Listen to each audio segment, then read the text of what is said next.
Hello everybody, Brian here, and I'd like to welcome you to Poverty Hill Adventures. Today's video is going to be a combination of camping, hunting, and fishing, and I'd like to invite y'all to come along.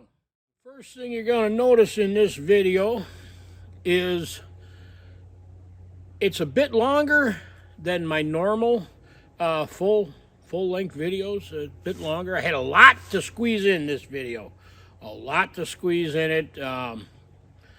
Several days of solo camping, hunting, and fishing. I broke it into kind of chapters in case somebody wasn't interested in the fishing part or the hunting part or the camping part or the meals or the evenings around camp, whatever.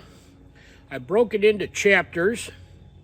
So if you're not interested in one of the items, you can just skip by it and go to the chapter on what you are interested in. And hopefully you're interested in the whole length of the video and you watch it from start to finish. I would appreciate that very much. The longer watch time I get, the more that YouTube promotes my videos and helps me grow, and I would appreciate it. So if you can, watch the video from start to finish. If you can't, just watch whatever chapter you're interested in. Please leave a thumbs up if you like it. I would appreciate that also. The more thumbs up, the more YouTube promotes and sends out, more impressions of to people that might be interested in watching it. It's a tough game. YouTube is a tough game, especially for a small channel like this. So you can help me, and I would appreciate it very much.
I'm trying a new spot, a new tactic.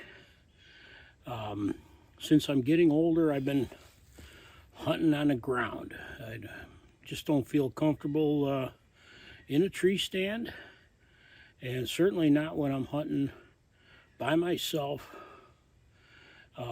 with nobody else around. So I'm ground hunting, and there's a lot of challenges that come with ground hunting. I've tried, blinds, and I've tried building like natural cover and everything, but this evening I'm going to try I got a ridge here. I set up the tree seat, the top of the ridge, kind of on the edge of the little ravine here. And I'm thinking I probably can get away with some movement here if the deer comes as planned down along the bottom of this this little ridge here. And it's only where I'm expecting the deer to come is only probably about 12, maybe 13 yards, something like that. So I'm gonna sit here and hopefully something comes along. It's a perfect night. It's a perfect evening, I should say, afternoon, whatever. There is no wind. The temperature has fallen quite a bit. It's right now probably in the high 30s. No wind. It rained and it did a little sleet earlier, and I'm thinking that that deer might be moving early, and I've got some indications that the deer have been recently passing through here. So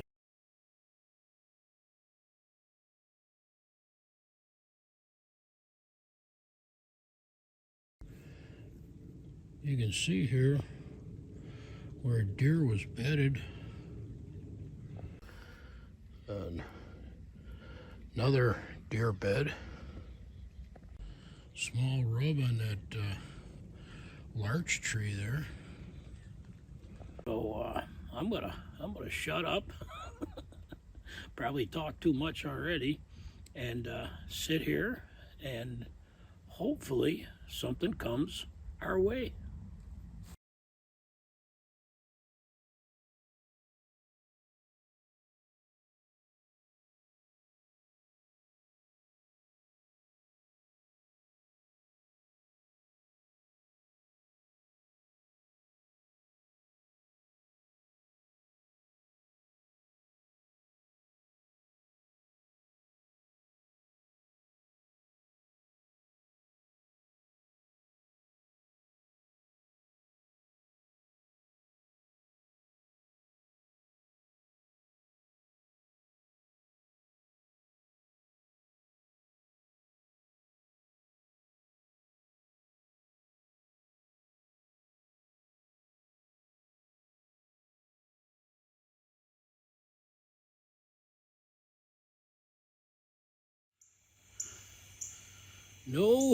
No deer sighted this evening.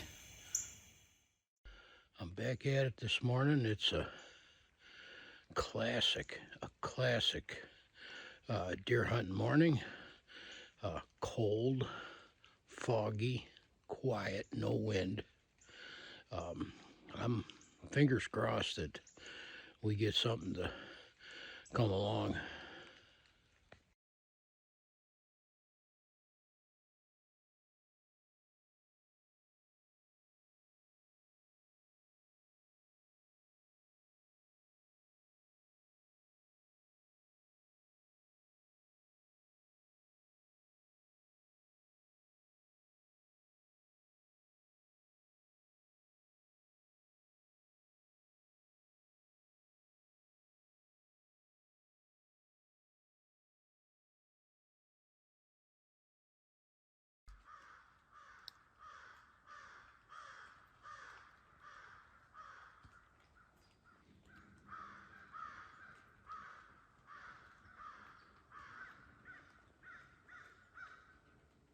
A deer seems to have left me a message.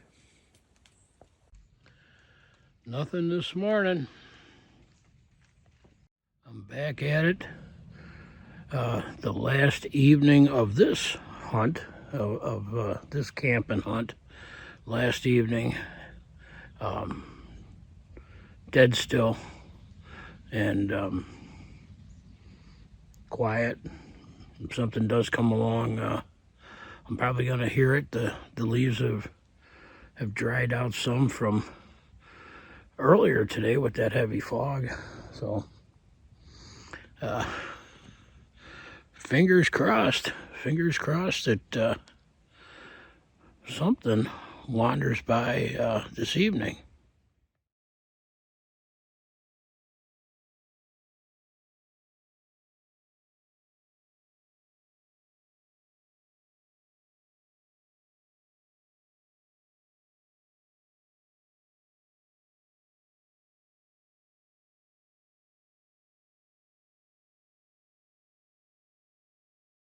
Just a few more minutes till quitting time today. I just had an encounter with a hawk, and flew in, landed not too far away, maybe 15, 20 yards at the most. Stood on a branch, looked at me. I looked at him or her, and then she flew off, or he flew off. Cool encounter, perhaps just a coincidence, or maybe there's some meaning there. I don't know. Well, stick a fork in me. I'm done for the day.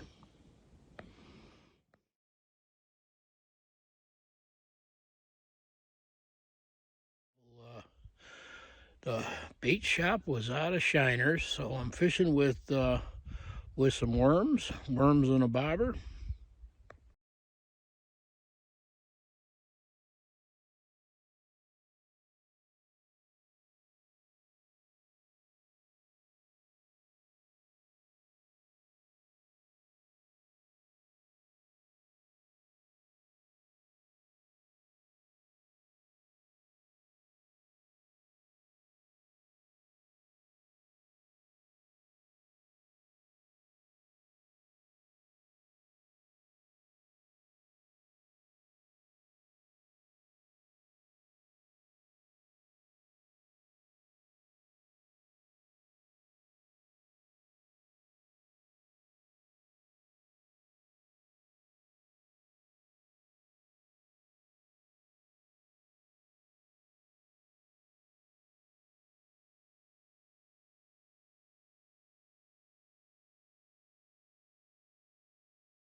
Well, we didn't get skunked.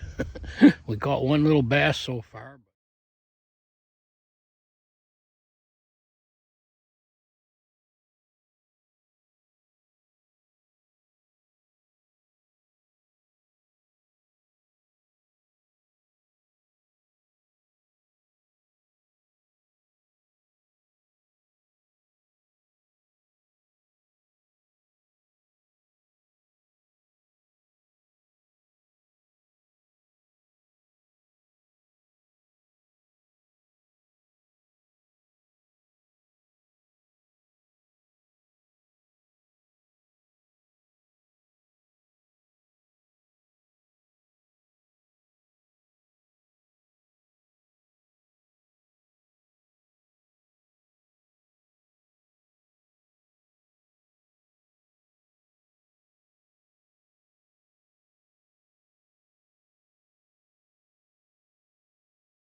When I get out of the woods safely back to tent camp, I always call my wife and tell her that I'm safely back, safely back at camp.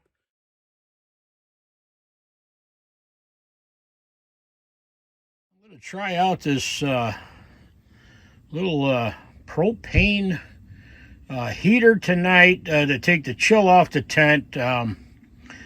Normally I'm using the wood stove in here, but I thought I'd give this a try. It's not going to be crazy cold tonight, and I just needed to kind of take the chill off.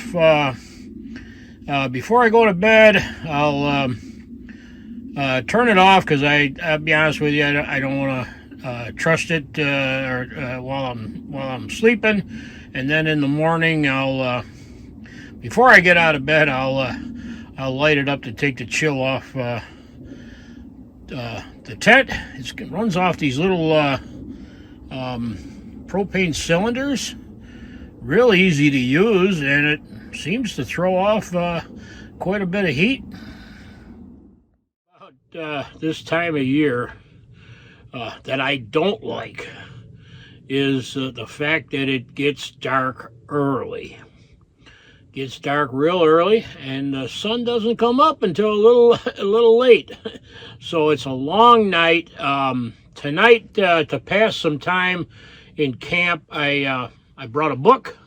Got this book at the free library the other day, and it's titled Mother Earth Spirituality, Native American Paths to Healing Ourselves and Our World.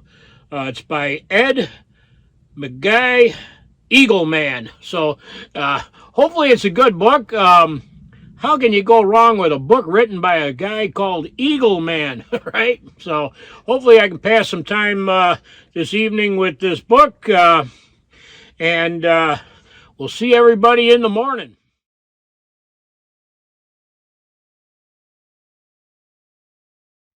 I'm a big fan of keeping things simple, keeping gear simple. And on this trip, I whittled it down, and I tried a few new things, and this is how they worked out. First off, the 80-year-old, and that's right, 80-year-old Coleman. It's a Model 530. It was referred to as a pocket stove. Worked remarkably well. Small font, so it didn't hold a lot of fuel, but what fuel it held did the job. This was a big surprise. I wasn't sure how this little old stove was going to work, but it worked remarkably well.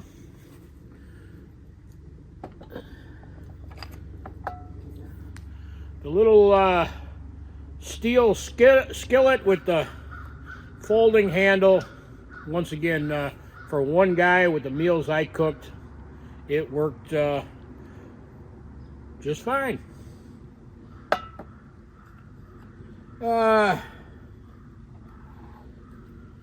Camp knife. This one here, this is a Kephart style camp knife, and I've been using this knife now for well over a year, and I'm loving this knife. The other knife that I brought was this case knife. It's a case fixed blade hunting knife, stainless steel. Unfortunately, I never got a chance to use it. But one of these days we're going to use it. Lantern. This is a old Coleman gas lantern. It is a model 228E, and The manufacturer date on the bottom here is 1955. So it's an oldie. Got the big hat lid on it. And the lantern worked well, only it has some sort of an air leak in it, and it required repumping it up more often than it probably should. So I'm going to look into, in my spare part bin at home, a new fuel cap. I think that's probably all it is. The pump seems to work fine. The lantern works fine. It just doesn't hold pressure as long as I would like. Other lighting that I used around camp, and indispensable. I feel in the middle of the night is a headlamp, and I got this cool flashlight here, LED flashlight, and this works incredibly well. Vintage gear is great, but when it comes to flashlights, modern surpasses the old flashlights. So what else? My little boiler here worked great. I've used this for years. Comes with a little clay cup, and I got a little hand-carved wooden spoon in it. Nice for heating up some tea or coffee or whatever. I brought just one pot, and this pot is part of a kit. One pot fits into the next at different sizes. Comes with a little lid here. I picked this up at a flea market, the whole set, and got a little lid on it, and it was more than adequate for what I cooked up. I cooked up some soup in it and some other things. Worked just fine. The little propane heater that I used instead of my wood stove worked well. I did not keep it going all night long. I don't even know if the thing would run all night long on that little canister.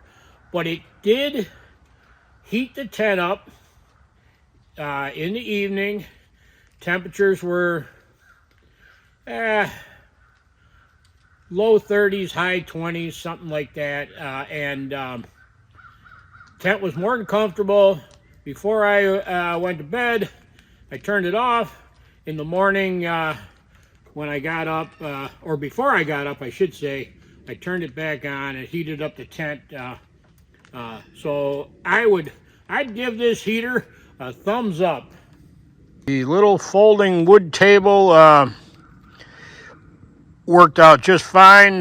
This was made by my friend Hole in the Bow Chuck, and it folds up, and nice to have a place to put the little stove on, or in the evening put some stuff next to the cot. The tent, canvas one pole tent, super simple to put up, plenty of room in it. I like the teepee style door. The old rocking chair here worked out just fine. I picked this chair up for $5 at a flea market, and let me tell you, it's nice to sit in the evening and read a book, relax. Overall, I didn't wish I brought anything else along.